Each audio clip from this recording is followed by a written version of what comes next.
Michezo ya muhula wa pili ya shule za upili zimeingia ngazi ya gatuzi, huku kila gatuzi likijiandaa kwa michuano mikali kutoka kwa shule zilizofuzu. Katika gatuzi la Trans Nzoia mwaka huu, michezo hiyo imeanza rasmi leo hii Alhamisi tarehe 11 Juni mwaka 2026, huku mechi za kufuzu za ufunguzi zikitarajiwa kuanza katika viwanja mbalimbali ndani ya kaunti hiyo ya Trans Nzoia. Ratiba ya michezo hiyo: baadhi ya mechi ambazo zitachapwa asubuhi ya kuamkia siku hii ya leo ni kwamba katika ratiba ya wasichana ni Baraton watamenyana na Kitale School katika uwanja wa Bwake Boys. Mahonge watachuana na Noigam katika uwanja wa St. Mark's Girls.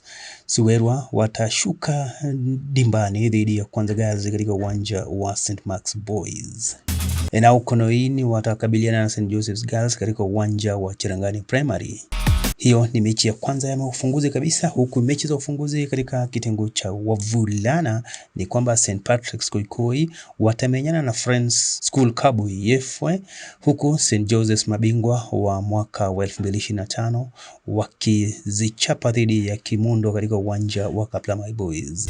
St. Anthony's Boys watavaana na Friends Bwake School katika uwanja wa St. Mark's Boys. Nao St. Thomas Aquinas Kapreto watapambana na Goseta Boys katika uwanja wa Kipkei Boys. Mashindano hayo yanatarajiwa kuwa ya ushindani mkali, huku shule mbalimbali zikisaka tiketi ya kufuzu hatua inayofuata ya mashindano ya shule za upili. Wapenzi wa soka wanahimizwa kujitokeza kwa wingi kuwashuhudia vipaji vya vijana vikionyeshwa uwanjani humo. Hii ni UVN Radio, dimbwi la habari, jukwaa la taarifa za kuaminika, uchambuzi wa kina wa michezo na mijadala yenye afya mtandaoni. Unaweza kupata na kufuatilia vyanzo hivi kupitia tovuti yetu rasmi www.uvnradio na mitandao yote ya kijamii ndani ya UVN Radio. UVN Radio, sauti yetu sote.